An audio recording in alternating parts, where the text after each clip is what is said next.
I think it's been really interesting in this country as a social contract of companies and employees has shifted, and the balance of capital has really rewarded taking a risk.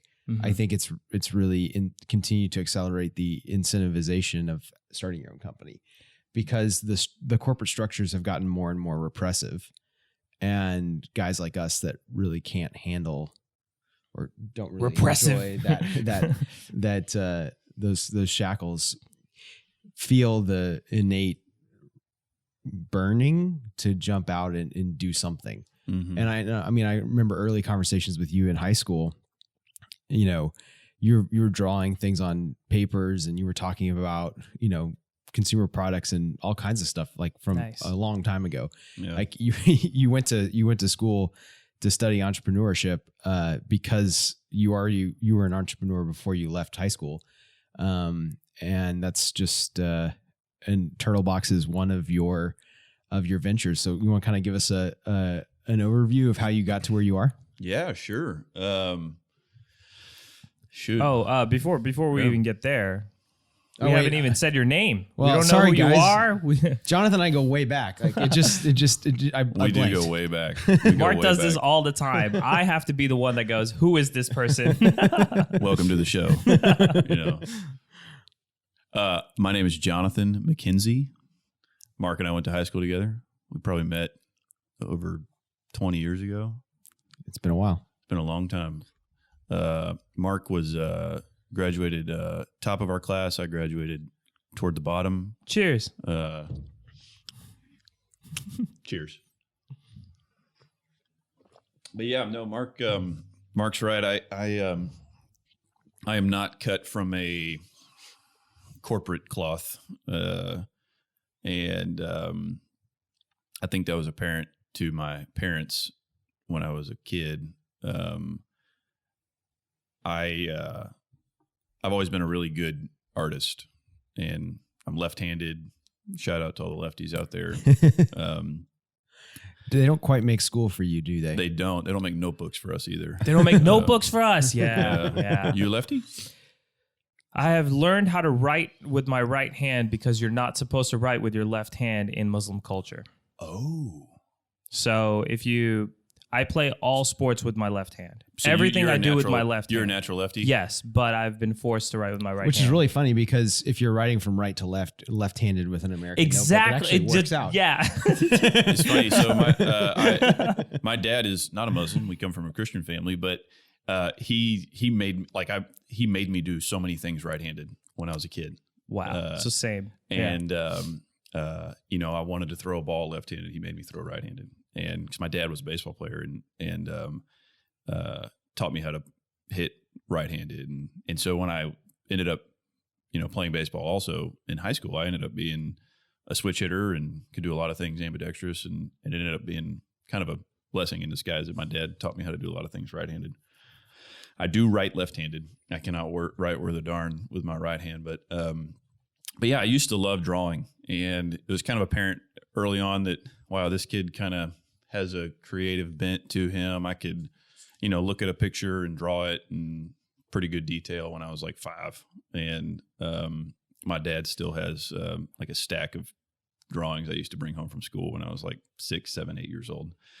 Pretty cool stuff. And that transitioned into, like, seriously at a very young age, an unusual interest in product and product development. And like Mark, I would have never told you this story, but it's funny you bring up like sneakers. So I used to draw, like Nike for me. I think Nike for most kids was like the thing, especially growing up in like the 80s and 90s, you know. And so Air Jordan.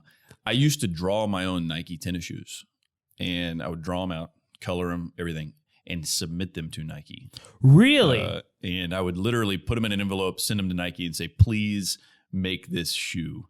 I think they actually wrote me a letter back one time. I can't remember. I might be making this up, but I think they wrote me back one time, and they were like, you know, I think I'd sent them like 3 or 4 drawings, and they were like, okay, let's write this kid back, you know.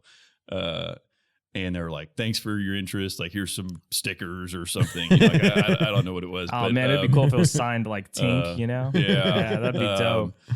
So never got my Nikes made. But yet. I was all the Not time. yet. I was all the Yeah, time not coming yet. up with. Yeah. Well, now I don't like Nike anymore. So.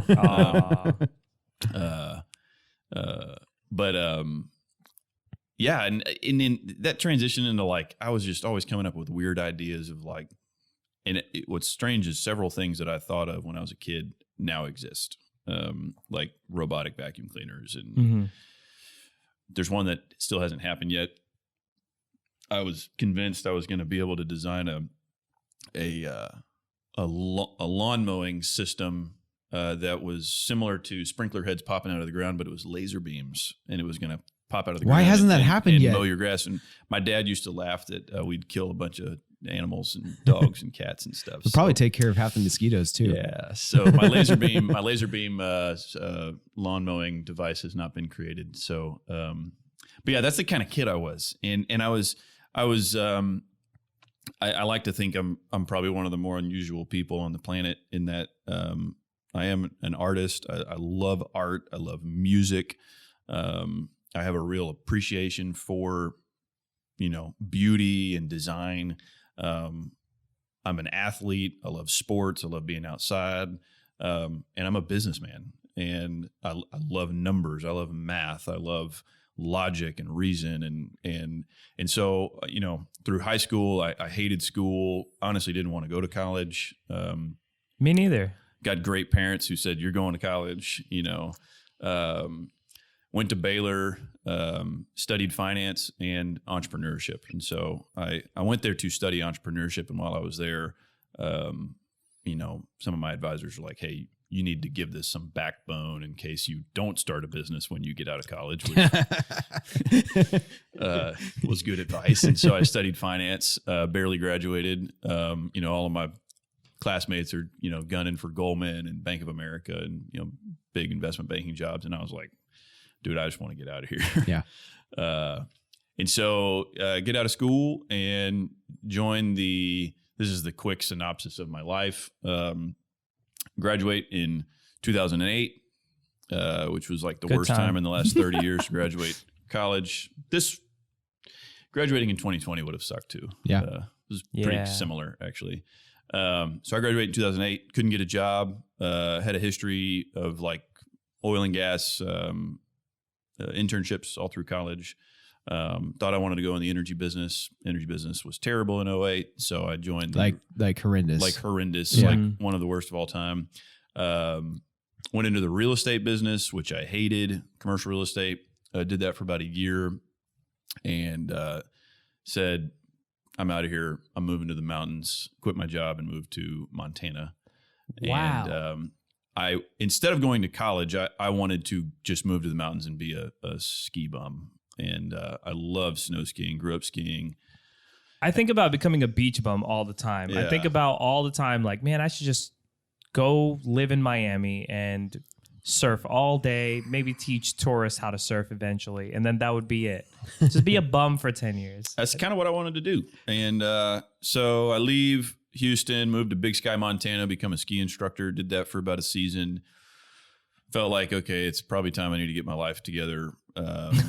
The economy was kind of starting to come back. This is like, I think like 2010 at this point. And so move back here, get back into the energy business. And it was while I was in the energy business, working on a trade floor, working in the natural gas sector, and really loved my job. It was a good job. I always tell people if I had to sit at a desk, I really liked the desk that I sat at.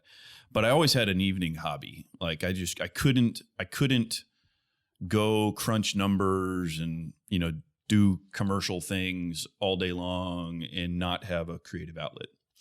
And it was just healthy for me. Mm-hmm. And so at some point, I stumble into this hobby of knife making, of custom high-end knives. And I've always enjoyed making things. I like to tell people God made me to make things. That's kind of my mantra for life, is that, know why you're here. kind of thing. And I really believe that I'm here to make things, and whether that's making a TurtleBox or a knife or a relationship or a new business, I light up inside when I take a bunch of raw materials, whatever you want to call those, and jumble them together and make something. It is a beautiful process. My boys and I got to help. Yeah, they did. They came by my shop one night, and so they really enjoyed that. Wow. Yeah. So I start making knives at night. You got to invite me over one day. You're I want to see the process. I really do. Man. It's an interesting process. It's a beautiful process because it involves so many different materials. And a lot of process. It requires an insane amount of patience, which I do not have, which just kind of makes me laugh that God led me into this like knife making world, because I have zero patience for mostly everything. And so I started making knives at night as a hobby, and the serial entrepreneur just like explodes out of me. I mean, I haven't been making knives for 3 months. I suck at it, honestly. And I'm like, I'm going all in. Yeah. I mean, it was like the strangest thing. And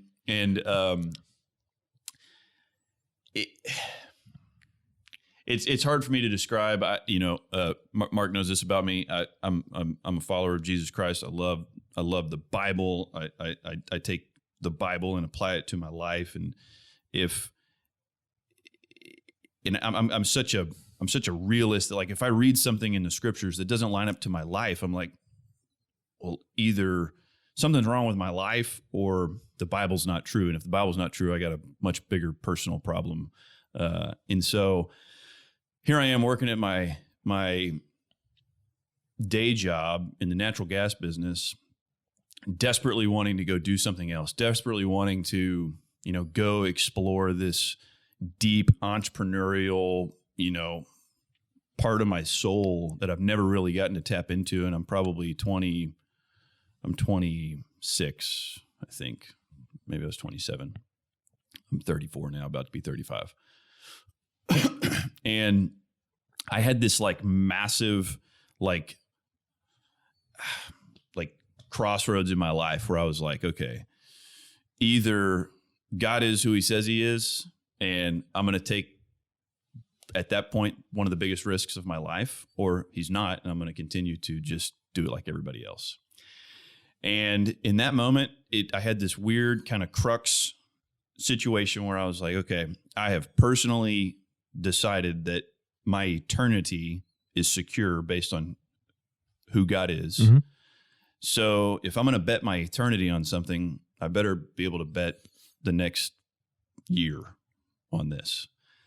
Is God going to provide for me? Am I going to fall flat on my face, or is it going to work? I don't know. But you know what? Let's try. And so, I mean, I'm literally not a great knife maker. I don't have a business plan. I've been trained to write business plans and be some great, thinker of how things come together for economic, outcome. Mm-hmm. And like none of that. I was just like, you know what? Let's just go and put in my notice, quit my job. What are you going to do, John? Started making knives. This sounds very familiar, except this ends well. So this is keep going. It's funny. It ends well just because it teaches me so much. And I had this visions of grandeur of like becoming the next Swiss Army knife company. Like I'm going to start making things, and then all of a sudden I'm just going to like blow it out of the water. Well, literally every single plan I ever had for my little knife business never happened. It was just one thing after another of, yeah, that's kind of what you thought might happen, but this is the direction we're going to take it. And but you also made some beautiful knives. Oh no, and I'm not denying that. Yeah. I eventually, I'll say I did become a very good knife maker, and because I love making things, because I hated school, but I love to learn. I'm a student of life and of other crafts and people's businesses. And so I just like gave everything I had to, if I'm going to make knives, I'm going to be the best knife maker there is. And I'm a nobody, and nobody's ever bought a knife from me. And one day people are going to pay me thousands of dollars to make them a knife. And that's happened. And I just never gave up. And here I am, this single guy that, you know, in a lot of ways doesn't know up from down. I was broke as a joke. Honestly, I had a great job and was kind of, you know, a $30,000 millionaire, you know, at this energy company and it was like all of a sudden my life's turned upside down. It's like I was getting a 2-week paycheck. That felt really nice. All of a sudden that's gone, you know, and now I'm like, all right, let's see if this is real. Let's see if, you know, what I believe is true of God, that he's always going to provide for me. And he did. And for 3.5 years, I was a full-time custom knife maker, tinkering in my shop, making knives for people, doing shows all over the country. Met some of the coolest people. Honestly, that was when I look back on my years as a full-time knife maker. I still do it. I still sell them. It's more of a hobby business. I have a family. I got kids. It's like time is the most important thing to me now. But I met some of the neatest people from all over the world who would come and buy knives from me, and we'd sit down or have lunch together and tell stories. And man, that was the coolest thing. And what happened was in that season of me making knives, I was living with a group of guys that ultimately became my TurtleBox partners. And so it was like one venture led into another venture. And I have gone back to work. I did go back in the energy business for a few years while TurtleBox was going on. And so I'll transition to TurtleBox now. So what is TurtleBox? Yeah. So TurtleBox is, in my opinion, the loudest portable audio device on the market. And so it is a portable Bluetooth speaker. It is a rugged portable Bluetooth speaker, waterproof.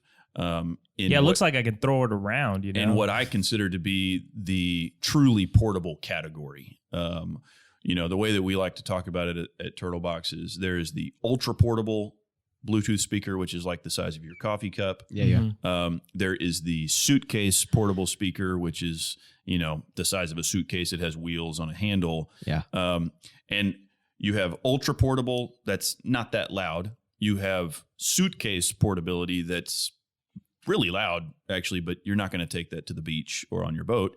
And then you have this kind of middle market where TurtleBox is, in my opinion, really one of only 4 or 5 genuine players in that space. And I think we are the best player in that space, where we combine, you know, really, really good portability with like insane amounts of volume and sound. And so while I was running my knife business, I lived with 3 of my best friends in a bachelor pad in Houston near Gessner and Memorial. We lived on a house that backed up to Buffalo Bayou. And Buffalo Bayou is kind of one of our like inspirations for starting this company, because this was 7 or 8 years ago. 7 or 8 years ago, the portable speaker business was not what it is today, right? Like you can get on Amazon, there's like 400 portable speakers you can buy. Well, 8 years ago, there was like 0. Like Bose had a product and Sony had a product. A couple guys had some portable stuff, but none of it was rugged. None of it was waterproof. And so one of my partners, a guy named Will Bradley, he just is obsessed with having music with him everywhere he goes. And he had bought and broken everything. Dude, same here. And we were always on the bayou. We canoed the bayou all the time. The 4 of us, we owned a sailboat together, used to sail Galveston Bay all the time. And so we were on the water a lot. And then we were single, and so we were always doing adventures and stuff before we all got married and started having kids. But and so Will, out of frustration and out of personal need, is like, hey, I need a louder, more rugged portable speaker. And I think I know how to do it. I'm gonna dream this up. And so the 4 of us, it's me, Will, Reagan, and Jeff. We were all roommates and now business partners together. None of us are engineers, but collectively, in kind of some weird way, we make up like one actual engineer. And we have enough like random knowledge of things, of electronics and schematics and building things, that like together we make up one engineer. And so Will pitches this idea to us just as a house, just as a group of guys doing life well. And he's like, guys, I think I want to build this thing just for us. It wasn't a business idea. This was let's just make something for us. And so we buy all this junk and kind of piece it together and shove it in this box. And here it is, our speaker. And that's all it was. It was just our speaker. And for about a year, we took it with us everywhere we went. First version, what was the shell? What were some of the components? Yeah. So there is a off-brand case company, Chinese brand, similar to like a Pelican case. It was called Magellan. And so we used a Magellan case. You know, they cost like $20 instead of like $100 for a Pelican. We had a Pile. Pile is a less well-known marine audio company, like JBL and JL Audio, huge marine, Wet Sounds, huge marine grade audio companies. Pile, big company, been around a long time, just less known. They had a 6x9 that we used. We found a certain size car amplifier that fit in the box just right. A couple of 12-volt sealed lead acid batteries, that you would run a motorcycle on. So this thing was super light. It was like 20 pounds. This is insane. I love it. And but we did it in a way, and like you can come by the or all y'all are welcome to come by the office. We have the we call it the $1 million TurtleBox. It's here it is. This is numero uno. It's bright yellow with this white speaker on the front of it. It's got just a heads up. I am going to take you up on that offer. Man. I am definitely going to come. This sounds great. And I, like your friend, like I have to have music with me everywhere. If I don't have it, I'm going to lose my mind. Like right now, it was raining outside and I had my headphones and I was like, I don't know if I should bring them because I actually did my hair for once. So I don't know if I should bring them. Classic mistake. Your hair looks great. Oh, thanks, man. So I was like, I don't know if I should. But yeah, I lose my headphones all the time. I lose my speakers all the time. And I hate my portable speaker because it's the size of this damn coffee cup. And it doesn't weak. Dude, it's terrible. Well. It's one of the better brands. I won't. Yeah, we don't need it. But it sucks. Yeah. We sympathize. And so, what started in, I think this was like 2012, 2013, actually, when we built this we call it our Frankenstein. And you're making knives this whole time. And I'm making knives. Yeah.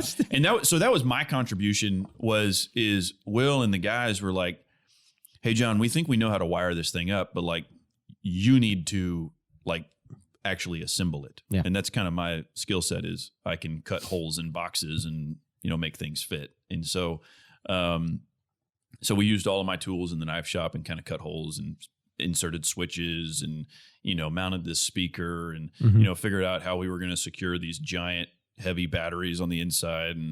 And so we build this thing, we take it with us everywhere. It's awesome. People are drawn to it. Like naturally, people are drawn to music, and that's a neat kind of human element to our company is we saw that early on. We didn't really know how to tap into it, but we saw it early on. Like, wow, everywhere we take this thing, people come. And so we're getting off the sailboat, and we're unloading our boat, and we're at the dock, and it's all of a sudden people are, hey man, we heard the music, and that was a neat thing. And I think we didn't really know, like I said, what we were tapping into, but it inspired us. And so after about a year of this, we, are drinking, a year of four guys just partying with a giant speaker. With a speaker. After about a year, we're just drinking beer in the backyard, the four of us, and we're like, which is when all good ideas happen. All good ideas. And again, the entrepreneur in me, I'm going, guys, we got to start a business. Like, one, we're best friends. We love doing life together. And your friends go, John, you already have a business. They're like, John, focus. Which they still tell me to this day. We'll be in meetings and they're like, John, focus. That's my contribution. Distractions. Like, guys, let's start a business together, man. I think we could do something with this speaker. This is cool, And they're all like, yeah, man, you're right. This is cool. I mean, this is like a 10-minute conversation, by the way. We love telling this story. Backyard drinking beer. Yeah, man, that sounds great. Let's start a business together. Who hasn't had that 10-minute conversation in the backyard? All the time. But, but how many people actually follow through with it? Exactly. That's the difference. The best part of this conversation is the end is it's like, all right, yeah, man, let's do this thing. It'll be awesome. Hey, what are we going to call it?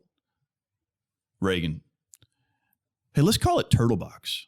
Like that. I mean, we literally 10 minutes prior, I said, hey, let's start a business together. 10 minutes later, Reagan's like, yeah, man, let's call it TurtleBox. We're all like, uh-oh. That's a I great like idea. that. Cheers. Let's call it TurtleBox. And there it is. And there's just this moment just etched in our minds from, almost 7-8 years ago of us, let's call it TurtleBox. And that moment kicked into motion truly 5 years of R&D and fundraising. And it just kept getting more and more serious every year. Well, and you're meeting suppliers, you're trying to figure out how to make this thing. What was amazing is that. Wait, so how did you go about doing this? So here's where I'm at in the story. You guys come up with this idea, you guys have a name, and now you guys are ready to mass produce. What do you do? Do you go get a bank loan? Do you go GoFundMe? What do you do? Yeah, so we are the scrappiest business people you have ever met in your life. And we like to say we play Moneyball. And so we have a team of money ballers. Like we are very selective with who we work with today. And now we're a different company today than we were 8 years ago. So 8 years ago, it was just 4 of us. So we have no money. We've all kind of collectively pitched in some dollars here. And so what we did is we took this Frankenstein thing that the 4 of us had made. We said, okay, well, what should we do next? Well, maybe this thing isn't perfect yet. So let's see how we can perfect it. So honestly, we bought, just the 4 of us, we bought every single, because it's a 6x9, right? Like that's kind of the source of our power. It's like big sound comes from a big driver, comes from big power, comes from a big battery, which we'll get into in a minute. But and so we said, all right, well, we got to test every speaker out there. So we buy every marine grade 6x9 that we could find. So Infinity, Polk, JBL, JL, Pile, Wet Sound, like you name it. Like we were buying every single marine grade 6x9. We bought 4 or 5 different cases, to see different sizes, made different sounds, made different whatever. And so we're shoving speakers into different cases. We're buying different amplifiers. We're buying every switch, every marine grade boat rocker switch and all this stuff and we're just testing. And so we're building a new prototype every week in our garage. And okay, let's put these 6 things together. Okay, that's prototype B. Let's put these 7 things together. Okay, that's prototype C. And eventually we land on what we think is a good enough prototypical collection of things. This is all, retail parts. Like we're not buying this stuff from China. We're buying this stuff from like, Amazon and the internet. And it's not like, it's like this thing was costing us like $350 to like, of parts, So Gotcha. it wasn't a business prototype model. is always too expensive. It was just like, how good can we make it? Right. And so we kind of hit a spot where we're like, okay, that's pretty good.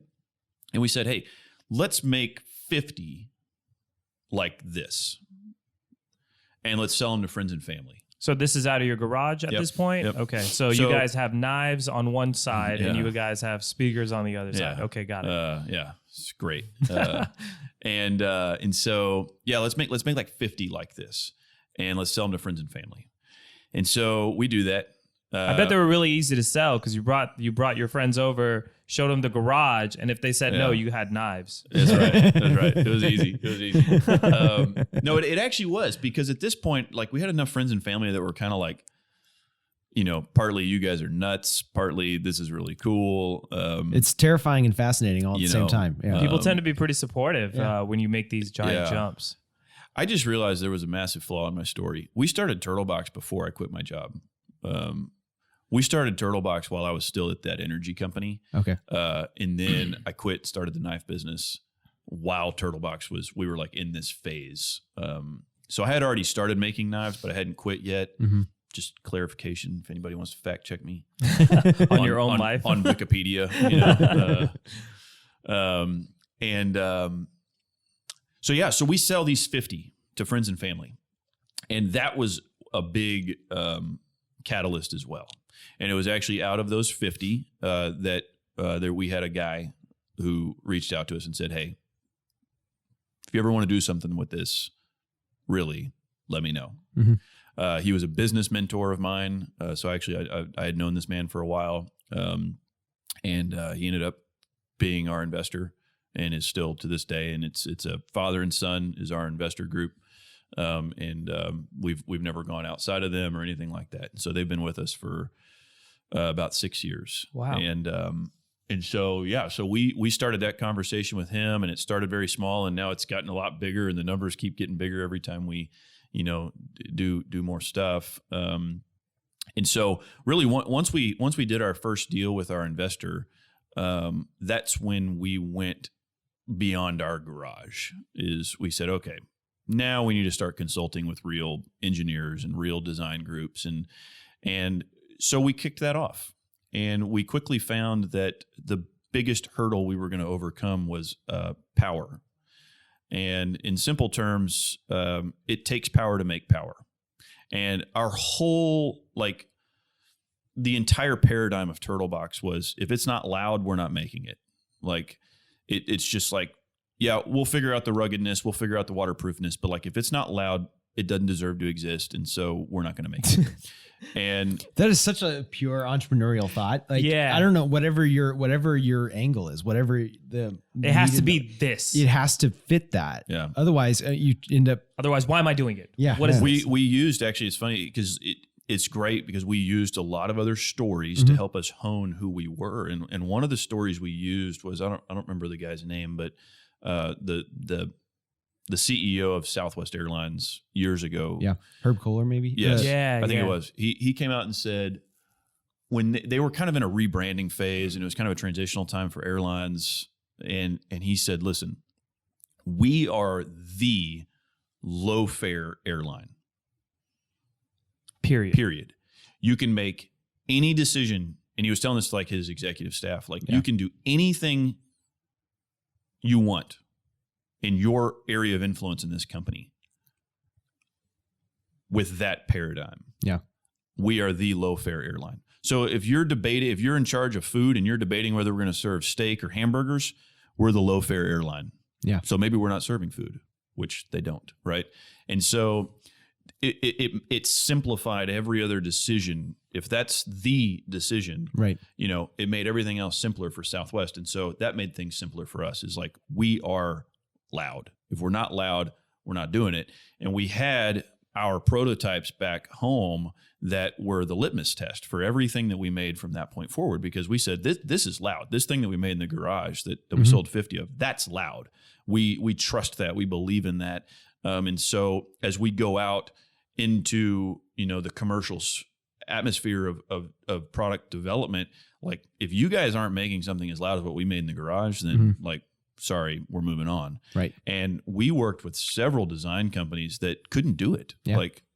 And we were like, so what's that like? You just, so www.speakerdesign.com and you find that?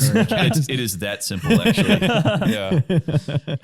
No, it was unbelievably difficult to find and to communicate, because again, the portable speaker business was it was nothing. Yeah.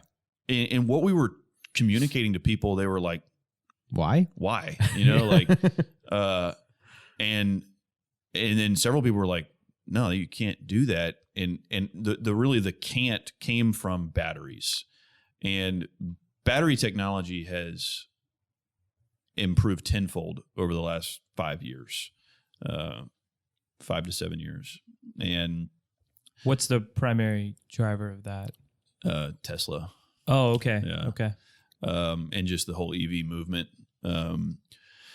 So today, what's inside of this, a modern day TurtleBox, the same battery cell that's in here is inside of a Tesla. So just a few more of them. Yeah. So a few more, just one more. So at some point in history, I don't know when it was, the Panasonic 18650 battery cell was created, and it's a lithium ion cell that has incredibly high amp draw. So the problem in audio, without getting too nerdy on everybody, is, please get nerdy. We'll cut it out if it gets too. is that like I said earlier, it takes power to make power. So the reason that your stereo inside your house is as loud as it is because it's connected to an unlimited amount of power. Mm-hmm.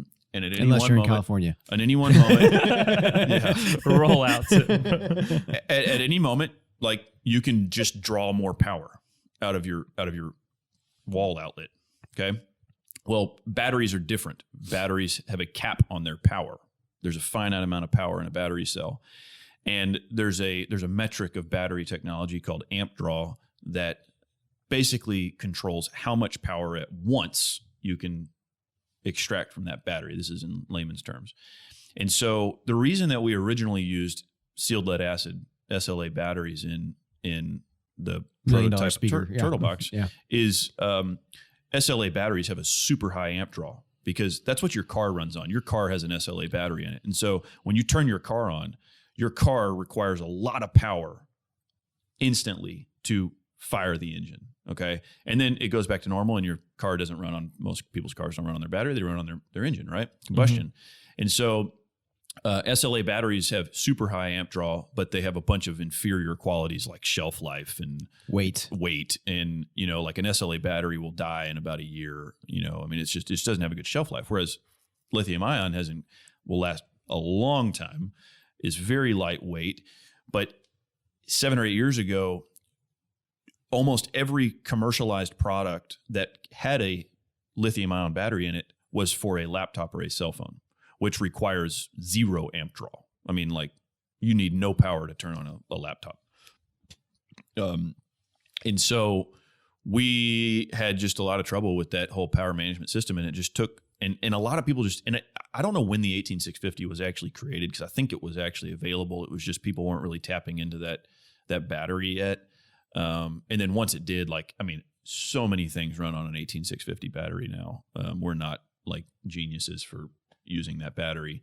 But that was our biggest hurdle, was powering, giving our speaker enough power to render the same results that we got from 2 12-volt sealed lead acid batteries. Yeah. Wow. So you have this really high expectation based on your prototyping and your experience, and you're going design firm after design firm, engineer after engineer, and battery after battery until you find the combination of things that is good. So at this point, you're still like, the TurtleBox is still in your mind and in your intentions, but isn't really a company until you get to that magic combination of things. Yeah. So we finally, after jacking around with a bunch of, and so what year is this? Just to, oh man, I don't know, like 14, you know, like we're probably getting into 14, 15, somewhere in there. And after jacking around with a bunch of American companies that just couldn't pull it off, we met a company that connected us direct with a factory in China. We started working with them directly, and they solved our problem like instantly. So I know that's not really popular right now, but China is really good at designing things, for what it's worth, and making them.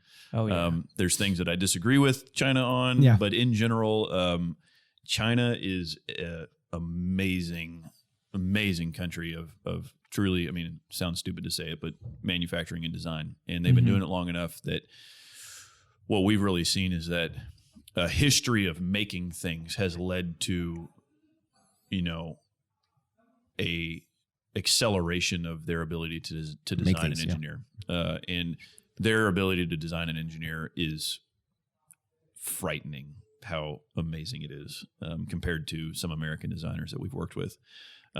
So we go direct to this factory in China. We start prototyping with them. We're seeing a lot of positive movement there, but even once we started working with those guys, it took about 2 years of prototypes where they build something for us, send it to us, we test it, we'd say, nope, not good enough, do it again. You know, and so finally, in 2018, we hit a prototype that we said, that's good enough. Yeah. Like we got it. And so in July of 2018, how many prototypes has this been up to that point? It's less than you would think, because they take time, and then we spend time with them. You know, but I'd say like our Chinese factory probably produced, I don't know, 6 prototypes for us. Yeah. So we officially launch the company, start selling to the public in July of 2018. And that was a awesome moment. You know, I mean, we're talking, 6 years at that point, 5 or 6 years of under the table hustle of just just grinding and grinding to build this thing. Yeah. And it was like all of a sudden, okay, we built it. Now we got to go sell it, And so it's like, okay, we're taking our engineering caps off and putting on our salesman hats and figuring out how do we want to brand and how do we want to position ourselves in the marketplace. And so, that's where we are now. And now we're we're over 2 years into sales. We've had amazing year-over-year growth. We've built this company on the backs of sportsmen, hunters and fishermen, which is what we are. And have seen the stuff that we've learned in the last 2 years is like, it's insane. It's like a master's degree or a doctor's degree rather in branding. So are you still doing this kind of part-time? How has that changed as you've passed 2018? Yeah. So I went full-time TurtleBox in May of this year. And then one of my other partners, Jeff, went full-time about 2 months ago. So there's this pandemic out. Yeah. Why? Not a good idea, right? Yeah. So we, it's been interesting. So running this thing since 2018, 4 guys on a part-time basis. Again, I said, 4 of us make up 1 engineer. 4 of us also made up like 1 full-time employee.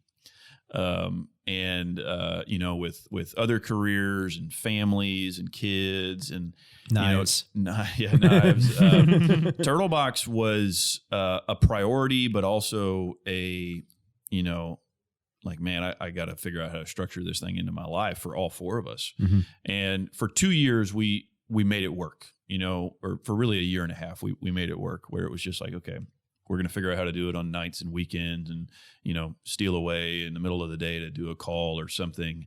And then really at the end of 2019, really the beginning of 2020. So January, like most companies, is kind of a vision month for us. And, we sit down, we do a look back, we do a look forward, we do a big presentation for our investor, father and son group.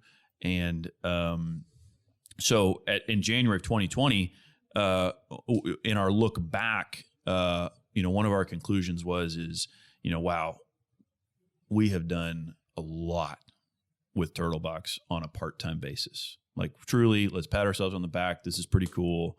None of us do this full time, and it's amazing what we've accomplished. And so it's like, so I think one thing that people often forget is it took you guys 6 years just to officially launch. Yeah. And to some people, they're going to look at that and be like, oh, you guys just did it overnight. Exactly. And exactly. I think people forget about it is, you read people's books on how they started their company, and it's like the book like starts. Shoe Dog? Yeah. Like the book starts when they're crushing it, know? Yeah. And it's like no, that's not fair. Man, no, it's a lot of sweat, man. Yeah. There's this quote. It's that's a good point. By a comic. He said, "It took me 20 years to become an overnight success." Yes. And I think that's really the journey. It took you 6 years to really get there. Yeah. Yeah. And to still, in all honesty, like to still not be an overnight success, right? Yeah. Like we are by no measure where we want to be. Took you 6 years to launch. Yeah, it took us 6 years to launch. Yeah. And so that's a great point. And I think anybody who has an entrepreneurial vision, like, and I'm sure Mark has a similar story. I mean, it's hard. Like there's nothing, it seems sexy, right? Like, oh, I'm going to quit my job and go start my own company and it's going to be awesome. And I'm going to travel the world and make millions, and that's hard. Like that's unbelievably hard. And you got to really, I'm not trying to get overly like spiritual on it, but it's like believing in yourself is not enough. Like you can't just believe in yourself to, like, in my opinion, like there's got to be an outside motivator, right? Or an internal motivator. And for me, that's, I believe, 1, God's going to take care of me no matter what. And 2, he made me to make things. And so it's not just a selfish ambition that I don't want to work for the corporate guys and I selfishly just want to have a cooler life. Like it's, if that's your motivation, it's not going to work. It's not going to work. Yeah, when the lows come. In other words, You can ride that while it's high, you know, and it's like, man, this is awesome. But man, when it's low and you're doing this just for selfish reasons, or for pleasurable reasons, that'll only get you so far. So that's my little asterisk there. But yeah, so 2019 wraps up, 2020 is kicking off. We're doing the look back, doing the look forward, really patting ourselves on the back in a humble way, not in a prideful way. Like, man, we've done this all on a part-time basis. That's pretty cool, guys. What could we do if we were full-time? We just started asking that question, you know, like, what if we actually gave this 100% of our focus, not 20% of our focus, you know? What could that look like? And we had all kind of took a hard look in the mirror, you know, and said, you know what? We are at a tipping point where this is consuming too much of our thought life. You know, our families are important to us. Our kids are young. Like, man, I want to go home from work and like wrestle with my boys, you know, and feel free to do that. And we were real honest and like, you know, hey, we either need to like go all in on this, or we might actually need to think about wrapping this thing up, you know? Wow. And that was the conversation we had in January. And, you know, thankfully, I think unanimously, not even hesitating. I mean, we like to propose questions and really thoughtfully look at a lot of angles. And we were all like, man, we got too much in this to just wrap it up. That's so interesting that you considered. Pot committed is the term. It's so interesting that you guys considered after launching, after seeing some level of success, after having it like start to work. You guys considered cashing out and leaving the casino. That's so interesting. And it comes down to values, man. It comes down to like, you know, value of life and family and just general priorities. And I'm the youngest member of our group. You know, I'm 34, about to be 35, and the other guys are 40, 41, 41. And, you know, so they're old. I tell them that all the time. When they listen to this, they'll laugh. You know, and it's just like, you know, hey, are we gonna keep going or what? And we all looked at each other and we're like, nope, we got way too much time, way too much money invested in this, and let's go. And so we put a plan together, presented it to our investors, and said, hey, we want to go full time. And here's how we think this will look. Here's the money we need to raise. Here's the plan we're going to put into action. Finance degree for a win. That's right. You know, we're going to take everything from like, we're about to ratchet it all up. Like if we're going full time, guess what else is going? Everything's going full time. Yeah. Nice. Marketing's going full time.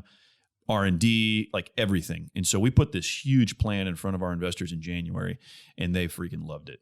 They were like, you could tell they were a little bit like, we were waiting on this. You know, this actually makes us feel better about our investment. Like, we don't care how much you're asking for. Like the fact that you're willing to quit your job, go full time, makes me feel like my investment is protected. Right. And so this started in January, right? Where nothing is really going crazy yet globally, right? And so we, you know, have a meeting, commit to it verbally. This is what we're going to do, and then kicked off kind of a 4-month like transactional. You know, we had to kind of, you know, what this is like. You know, I mean, it's due diligence, a lot all of the lawyers prep. and waterfall structures and how's this all going to work and blah blah blah, and you know. The fun stuff always takes a lot longer than it should. By the way. So it took 4 months to it took 4 months to actually close that deal and transact a new raise, and so by April the deal is closed. It's done deal. Okay, guys, it's time to go. Put in your 2 weeks. So this is April. You guys are putting in your 2 weeks. Did you guys? And now the pandemic has hit America. Yeah. Were you guys? And it's hit China. Were you guys concerned with manufacturing capabilities? Yeah. So no, and here's why. So what's funny is so March happens, right? We're in the middle of negotiating this deal with our investors, and March happens. The world shuts down overnight. Market takes 50% dip.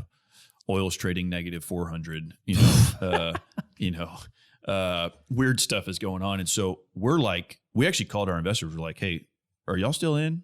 You know, I know we're still negotiating this thing. We're banging out some terms legally. Y'all still in? And they were like, oh, we're still in. This is the best time to do this. Like, y'all get ready. You know, like we're like, okay. So we're still preparing personally for an exit from the corporate world. But at a TurtleBox level, we were battening down the hatches. You know, we're going, okay, this is a $300 speaker.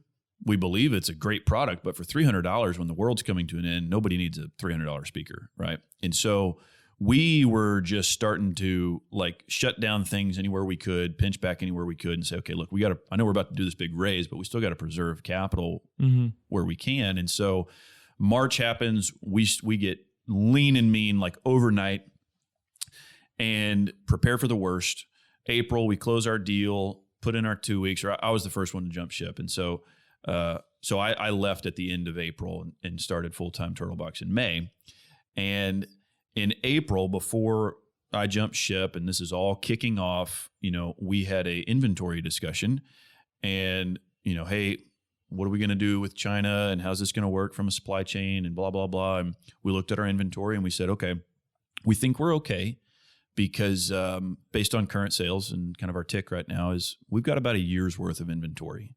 Sounds like famous last words. So we they're about to run out of inventory. we felt like we're going to be okay. Like if China is shut down for like a year and things go weird, like we've got product. And so like a month prior, we were pretty upset about it. We were like, we didn't like being this long. I felt a little overexposed in my inventory position and I wanted to convert that to capital. And so we're like, okay, it's April. We got about a year's worth of inventory. All right.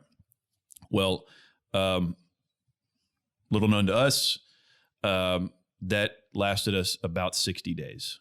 Wow. And what happened is you know, I don't like telling people that we benefited from COVID, but we benefited from COVID.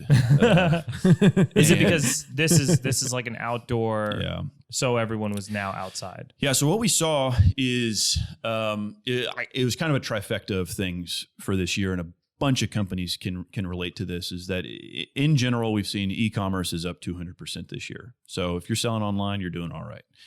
Secondly, if you are selling an outdoor related product, you're doing even better because people are desperate to be outside, especially in the early days of quarantine. People just wanted to be outside, fresh air, experience more of their backyard. And so if you had a product that made your backyard better, which TurtleBox does, those were selling out.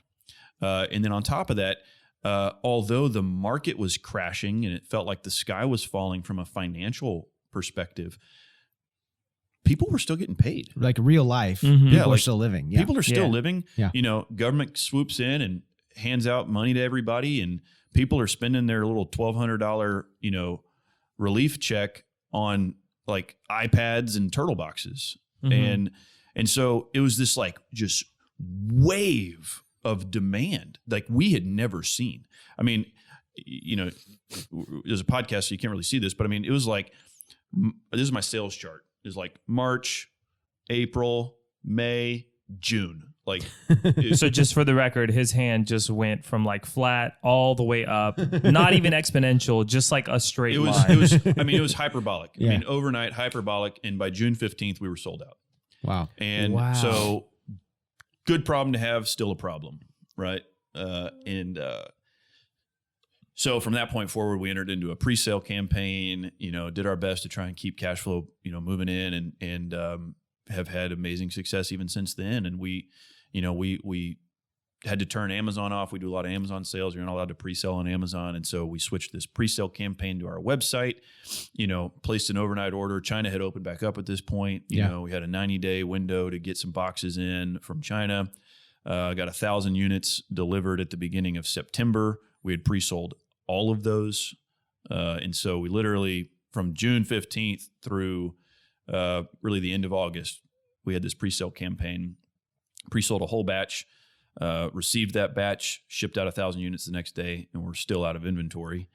I was going to ask, if I wanted to buy one today, I couldn't. I would have to wait for the. Oh, now I can. Yeah. Okay, great. So that was September. So September, we thought we were going to be back in inventory, but back in stock, and we weren't. And so last week we got another big batch in. We got 2,100 units in last week. We had pre-sold about 25% of that batch. And so, so now I've restocked my Amazon account. I've got a lot of units at Amazon, and then I've got a lot of units at my warehouse here. And so we're officially back in stock, which is super exciting to us. And to me, because I've been waiting for a long time. So I can't wait to try this out. Like once this is over, we're going to try this out. Yeah. It's going to be, and it's just been amazing. Like it's just been amazing to watch. Again, like I keep saying, I mean, it's not like we're geniuses, but when you have an outside or internal impetus to do something, to continue believing in it more than just, I want to make a bunch of money or I want to live a certain way. I want to make things. Yeah, I like making things, man. Yeah. And I like seeing the fruit that comes from that and the relationships that come from that. Yeah. We got a lot of big things coming up and some fun new products. Maybe. Do you want to give us a preview on what's to come for TurtleBox? It's kind of be like insider trading. So, all right, offline we'll talk. No, I'm just kidding. But yeah, we just launched. Like forever, we'd only been selling in green. Yeah. And so, kind of the big event this year was we released new colors. So we launched a really cool tan color. We call it Field Tan. Really cool gray. We call Thunderhead Gray. And then we had a blue called Laguna Madre Blue. Those sold out like in a week. So the blues are gone. We are getting more boxes. We're getting more blue in December. So if anybody wants what color blue, is this? This is a gray. Yeah. Gray. Okay. Gray is our best seller right now, man. Gray has really done well. And so, yeah, I mean, it's just, TurtleboxAudio.com or Amazon. We have a lot of great retailers too that are carrying our product. And so what do you say to that background group of friends that are talking about something that needs to exist right now? Like, what do you say to the guy who's been driving to his job that, has this inner pull and he can't describe and he knows it's crazy? And what do you say to those people? Yeah. So, I mean, in the fewest words possible, I definitely tell people, go for it. Yeah. I really do believe that. It doesn't mean that everybody can do it. But I am not wise enough to tell somebody you are smart enough or not smart enough or capable of or not capable enough. Like I'm not going to claim to know that, but I am going to claim to know that, I don't believe there are many things in life that are not irreversible. Like, so making mistakes is okay, even when you're 35 or 40. And to be afraid of failure, can keep you from experiencing some of life's greatest joys. I think parenting is kind of a classic example of this. I mean, like, Mark, I mean, you fail every day parenting your kids, and yet they are, one of the greatest sources of joy in your life and mine. Mm-hmm. And so, yeah, I'd tell anybody who feels like, man, I got an idea, or man, I got this internal thing just pushing me. I'd say, go for it, man. Like, it sounds so cliche to say you only live once, but you only live once. And to be scared that, you might lose some money. I say this, and I say this to my wife all the time. I say, what's the worst that could happen? Right. Does that fill her with a lot of fear? It used to. She's starting to trust me after 5 years of marriage. But I'm like, because to me, the worst thing that could happen, like, I mean, truthfully, is somebody dies, right? Like, I lose a child, I lose my life, I lose my wife. Like, that is not reversible. Yeah. Running out of money, I'm going to tell you guys, I've done it. It's not that bad. I've done it too. It's not that bad. And it seems like the worst possible thing is you run out of money or you look silly or somebody laughs at you. And that's not true. And so I think that's really what I would tell somebody is what you're afraid of doing whatever it is you're scared to do. You're scared for, in a lot of ways, irrational reasons, that the most important thing is life. And okay, yeah, if there's a chance you're going to die, like doing what it is you think you want to go do, then maybe don't do that. But if the chance is, the worst case scenario is you run out of money, man, don't worry about that. Yeah. Like, there's a lot of money out there. I also tell people, you know, check your gut. Like,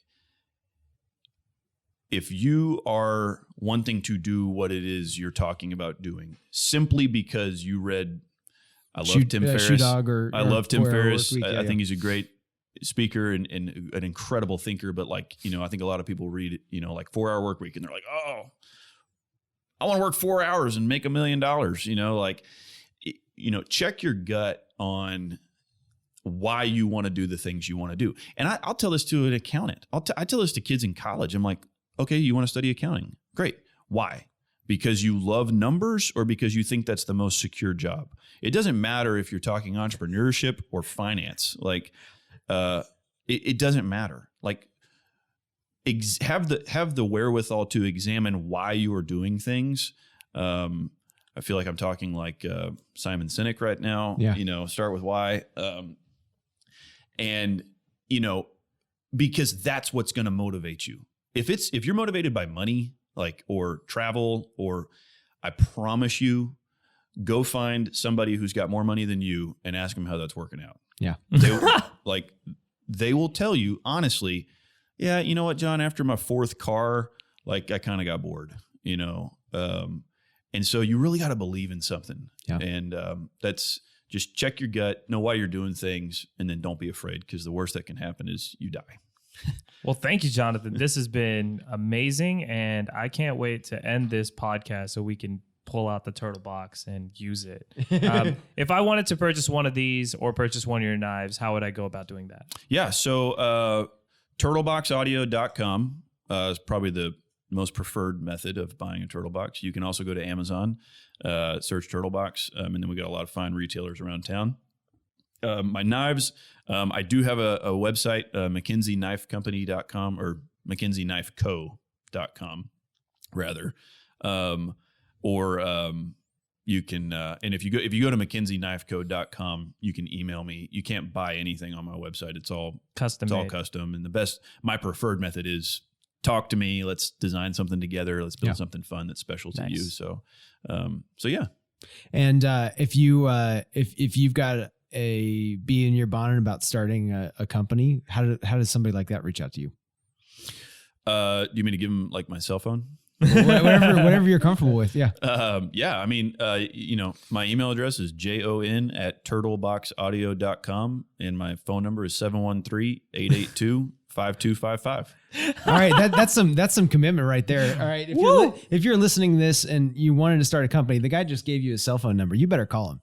Call him. I mean it. I love talking to people about this kind of stuff. Yeah. I have a younger brother, you know, you know, my brother. And like one of my life's joys have been, you know, loving on my brother, loving on some of his friends who have, you know, had questions like this. And, and it's not because I'm the most successful guy in the room. I'm not. It's because I'm the guy that they're like, you're kind of crazy. So, but the right kind of crazy. So we feel like we can run these things by you, you know? And I love that. Yeah. So I love talking about this stuff with people. Well, thank you, Jonathan. It's been a pleasure to have you. Thank you for coming on this podcast, and good luck in all your future endeavors. Yeah. All right, Houston, go be someone.